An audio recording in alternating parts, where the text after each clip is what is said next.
والسماء رفعها ووضع الميزان ألا تطغوا في الميزان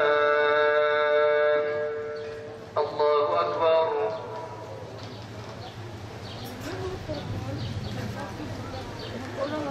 سمع الله لمن حمده الله أكبر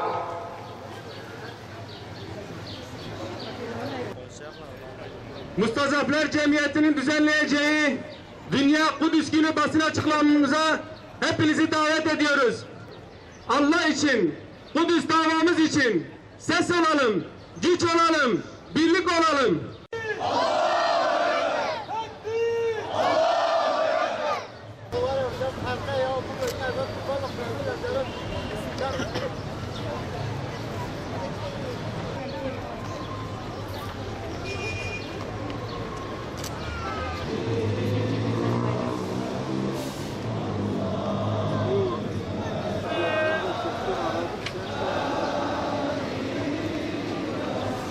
Değerli Müslümanlar, kıymetli Gaziantep'li hemşehrilerimiz, Mustazaflar Cemiyeti Gaziantep Şubesi'nin düzenlemiş olduğu Dünya Kudüs Günü basın açıklamasına hepiniz hoş geldiniz. Bismillahirrahmanirrahim. وَإِنْ كَادُوا لَيَسْتَفِزُّونَكَ مِنَ الْأَرْضِ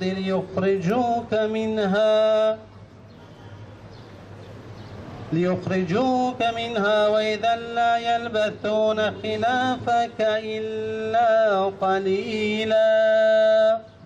Basına ve kamuoyuna Bismillahirrahmanirrahim.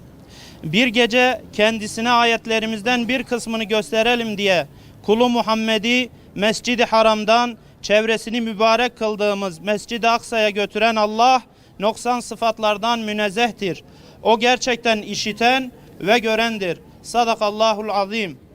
Bugün Dünya Kudüs Günü. Müslümanların ilk kıblesi olan Mescid-i Aksa ve Filistin toprakları 1948 yılından bu yana Siyonist terör devletinin işgali altındadır. Başta ABD olmak üzere batılı devletlerin desteğiyle günümüze kadar artarak devam eden bu işgal Müslümanlar için kutsal Kudüs davasına dönüşmüştür. Biz de bugün burada Kudüs davasına sadakatimizi göstermek ve Kudüs'ü, Aksa'yı özgürlüğüne kavuşturana dek yolumuza devam edeceğimizi deklare etmek için toplanmış bulunuyoruz. 1948 yılından beri Siyonist çete ve destekçilerinin İslam ümmetinin bağrında açtığı yara gün be gün artarak devam etmektedir.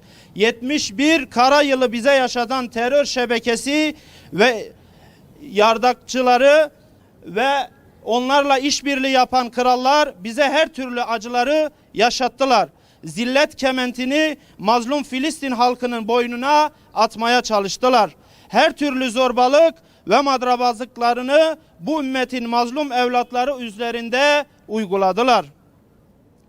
Acının yüreklerde korlaştığı Kudüs'ün işgali bugün İslam ümmetinin yaşadığı en büyük sorundur.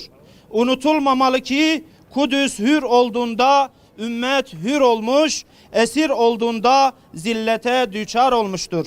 Bilmeliyiz ki bizler sessiz ve tepkisiz kaldıkça işgalin her gün biraz daha yayıldığı bu mukaddes beldede Müslüman kanı akmaya devam edecek. Müslüman kanı akmaya devam edecek. Siyonist ateş sadece Kudüs'ü değil, bütün bir ümmeti yakacaktır. Yemen'i, Suriye'yi, Libya'yı, Afganistan'ı ve coğrafyamızın diğer beldelerini yakan zaten bu ateş değil midir? Benliği, senliği kenara atıp bizliğe kavuşmadan İslam beldelerinde huzurun olmayacağını bir kez daha görmeliyiz. Kudüs'ün özgürlüğü, Filistin'in özgürlüğü, Yemen'in, Suriye'nin ve diğer İslam beldelerinin özgürlüğü olacağını unutmayalım.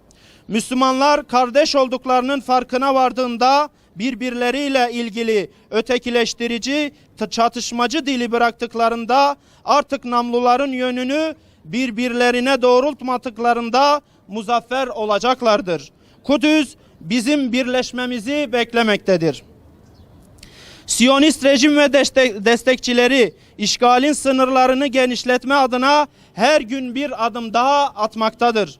Dün kağıt üstünde Kudüs'ün başkent yapılması, bugün 100 yılın anlaşması projesi olarak sunulan 100 yılın işgalini hedefleyen şeytani plan sadece Kudüs'ü değil, bütün mukaddes beldelerimizi hedef almaktadır.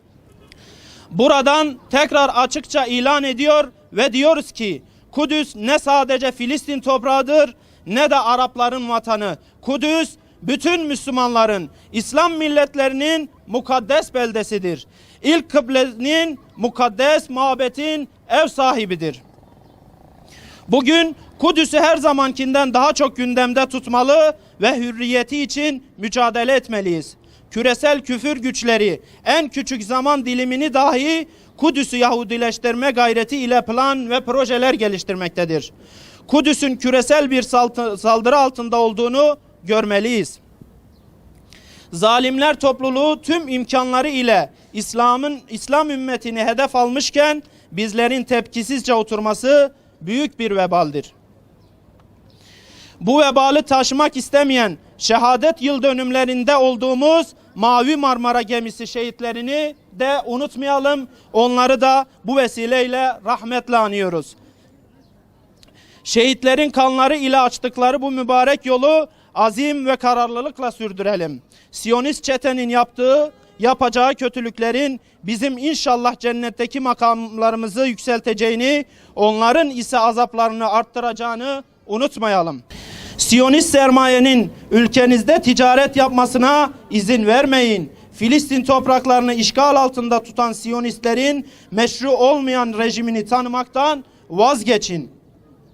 Bu münasebetle bir kez daha bu Kadir Gecesi'nin olduğu günde Dünya Kudüs Günü'nün İslam ümmetinin birlik ve beraberliğine vesile olmasını Rabbimizden niyaz ediyoruz.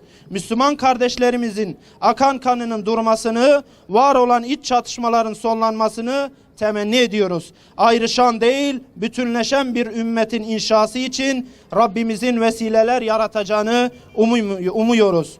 Ümmetin vahdeti ve Kudüs'ün özgürlüğüne şahit olacağımız yarınların bizlere nasip olması duasıyla Allah'a emanet olun. Hamas'a selam, direnişe devam.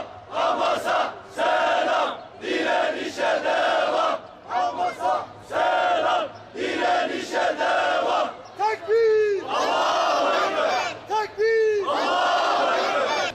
ربنا لا تزغ قلوبنا بعد إذ هديتنا وهب لنا من لدنك رحمة إنك أنت الوهاب